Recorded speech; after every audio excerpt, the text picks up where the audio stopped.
এই যে হিংচা একদম মকমক করছে হিংচাগুলো। আমি কাজে থেকে আসার সময়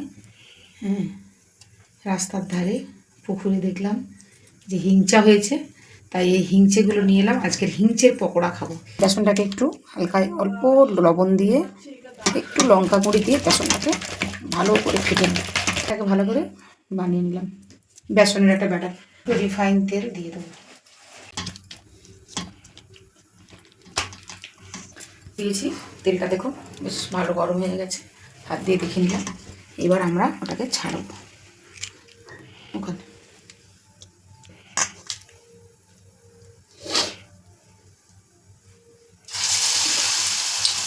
এইভাবে বড়ো বড়ো তো অনেক বড়ো বড়ো দুটো দুটো করে থাকছে।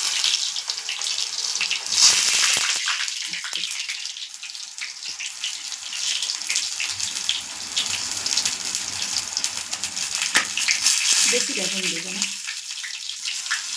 আমরা আঁচটাকে একটু কমিয়ে দেবো। আঁচটাকে একটু আমরা কমিয়ে দেবো। উল্টিয়ে দিলাম, এটাকে হতে দিলাম, আস্তে আস্তে হালকা আঁচে হতে দিলাম।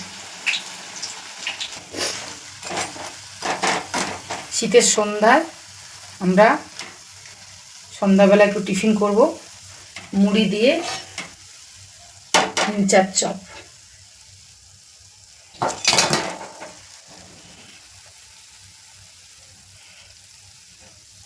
আমি আরও কটা আপনাদের করে দেখাচ্ছি।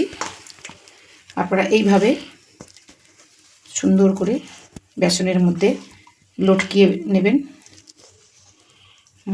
নিয়ে ওইভাবে কড়াইতে দেবেন। যদি মনে হচ্ছে বড় হয়ে যাচ্ছে, আপনারা ম্যানেজ করতে পারছেন না, আঙুল দিয়ে কেটে নিতে পারেন। এটাকে আবার কিন্তু কুচিয়ে শাকের মতো সবজির মতো করেও কিন্তু অনেকে এটাকে বানায়। অনেকে শাকের মতো সবজি করেও আপনারা বানাতে পারবেন। দেখেন এরকম করে আপনারা বানাতে পারেন।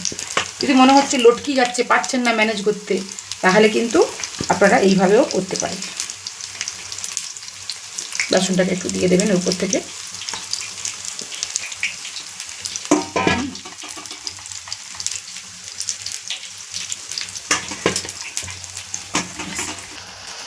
এটা উল্টে দিলাম এইভাবে,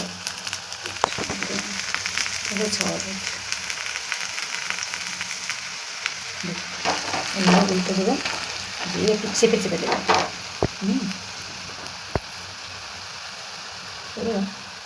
আর লাইট দেন, গায়ে দেখাই যাচ্ছে।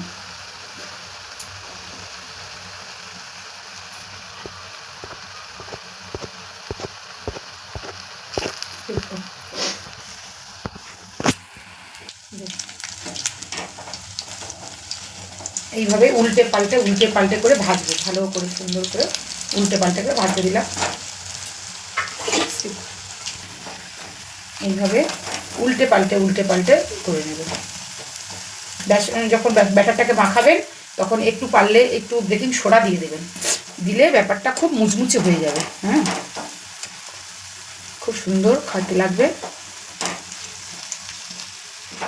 দেখুন দারুণ লেগেছে। হিংচা তিতো বলে বাচ্চারা খেতে চায় না, কিন্তু যদি এইভাবে বেসনের সঙ্গে যদি আমরা পকোড়া করে নিজেরাও খাই, বাচ্চাদেরকেও দিই, বাড়িতে বানিয়ে যদি খাওয়া যায় তাহলে কিন্তু ভীষণ উপকার।